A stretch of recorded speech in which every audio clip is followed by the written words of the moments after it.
Hello mga bibig, welcome back sa ating bagong YouTube channel. Ito ang pinakamaingay ng YouTuber sa lahat ng YouTube. Ako si Kabibig, maglabag-labag na tao with evidence na ko po. Allegedly daw, gagawing state witness si ex-House Speaker Martin Romualdez ni Boying Rimulya. Yan ang pinag-uusapan at matindi. Itong sinabi dito mga kabibig, sabi ni Attorney Jimmy Bundok, Rimulya allegedly says Martin Romualdez will be state witness, meaning he thinks Martin Romualdez is not most guilty, meaning Martin Romualdez will point higher up the ranks. BBM, God save us from this circus, divine intervention needed. Naku mga kabibig. Yan ang pinag-uusapan ngayon na posible daw na itong si Martin Romualdez ay magiging state witness. Kasi sinabi naman ni Rimulya dito na hindi raw magsasampa ng kaso laban kay Martin Romualdez. Yan ang sabi ni Rimulya, mga kabibig. Sabi dito, pinaliwanag ni Justice Secretary. Tagal na to, October 10. So, ano na siya ombudsman na siya. Jesus Crispin Boying Rimulya na walang sapat na ebidensya upang kasuhan si dating House Speaker Martin Romualdez. Ayon kay Rimulya, kailangan mapatunayan muna ang mga alegasyon na umano'y sangkot sa korupsyon si Martin Romualdez. Dahil dito, nananatili sa pagsusuri ang reklamo at hindi pa maaring ituloy ang formal na kaso laban sa dating leader ng Kamara. So yun kabibig, yun ang nangyayari ngayon. Tapos dito inihayag ni Ombudsman Jesus Crispin Boying Rimulya na mayroon na umanong ikinokonsidera ang gobyerno na isang state witness na sangkot umano sa flood control scam. Sangkot umano sa flood control scam. Allegedly, ang pinag-uusapan daw di umano ay si Martin Romualdez. So it means sangkot si Martin Romualdez sa flood control scam kasi isang state witness daw ang kinoconsider ng gobyerno. At itong state witness na ito ay sangkot sa flood control scam. At bali-balita ngayon na posible daw na maging state witness si Martin Romualdez. So meaning, sangkot talaga si Martin sa flood control scam pero gawing state witness? Huguluhan ako kabibig. Sabi ni Rimulya noong October 10, meron na kaming kinoconsider na state witness. You'll find out, malapit na yan. Ipinapaliwanag niya kung bakit iisa lamang umano ang state witness na anyay hindi basta-basta ang pagbibigay ng state witness status. Sabi dito, our state witness law was not created for a multitude of crimes committed by one person.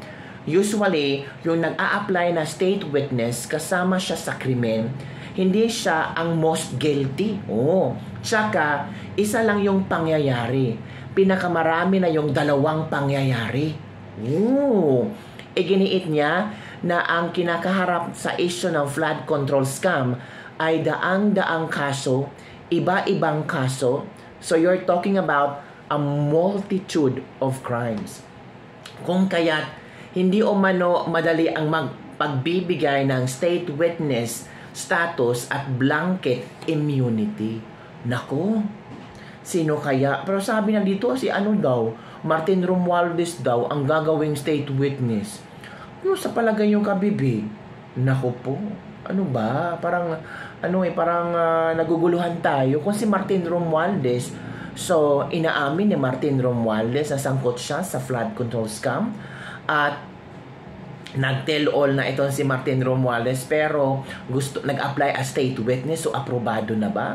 Nako, itong sabi ni Jason sa mga kabibig Good morning kabayan. Nakita mo ga dyan sa nasugpo yung malaking mama na sinasabing mastermind ng flood control scandal and anomalies na balita ay gusto pang gawing state witness ng Kuya Bunjing mo Pinag-uusapan talaga na posible daw gawing state witness si Martin Romualdez. Posible ha.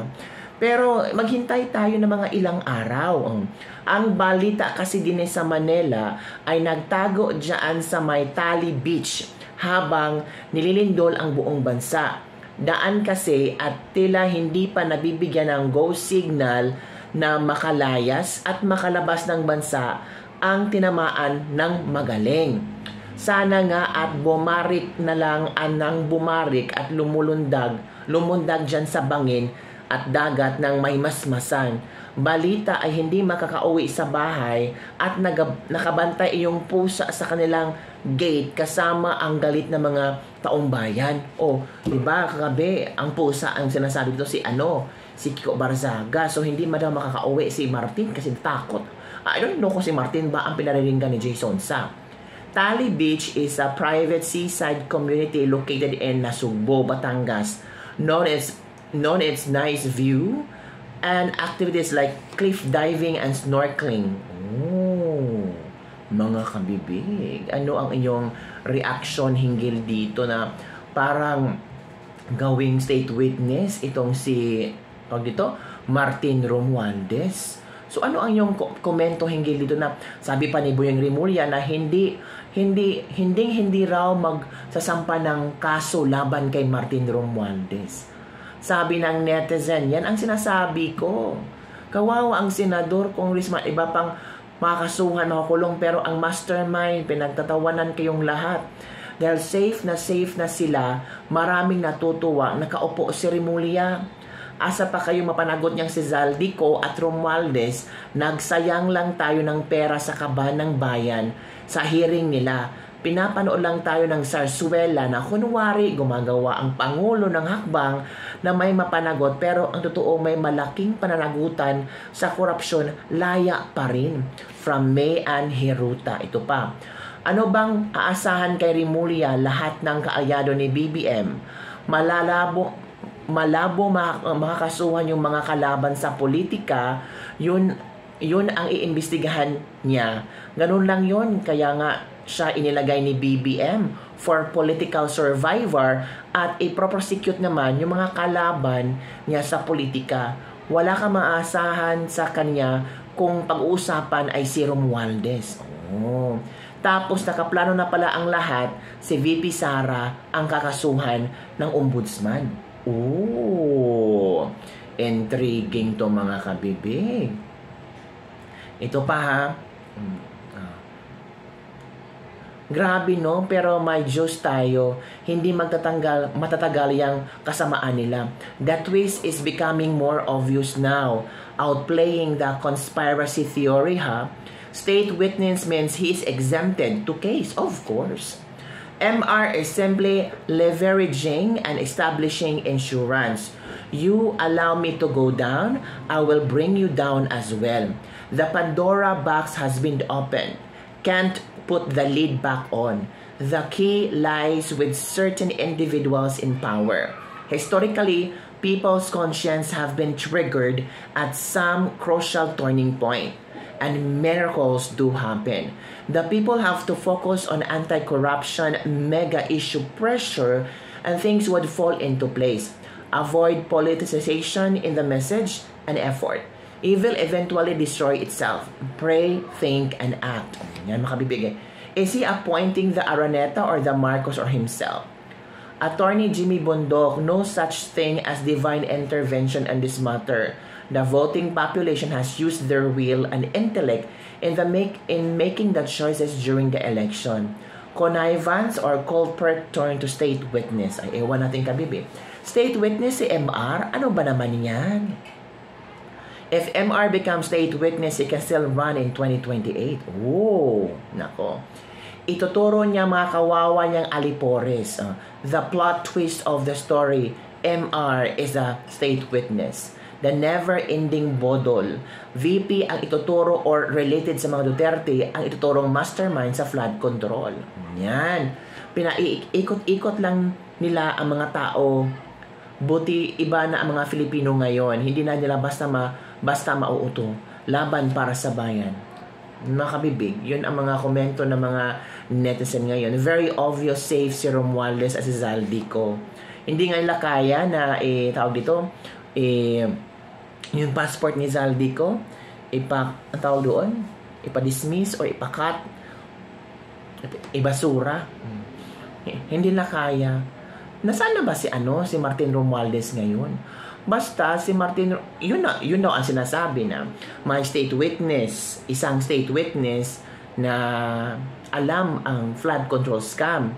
Tapos allegedly daw, posibleng si Martin Romualdez ang maging state witness. So it means si Martin Romualdez hindi ang most guilty. So meaning may sasalo sa lahat ng kasalanan. Meaning baka si Zaldico ang most guilty. 'Di ba? Laglagan na lang talaga. So kung ako si Zaldico, ay nako, gagawa talaga ako ng video at sasabihin ko lahat.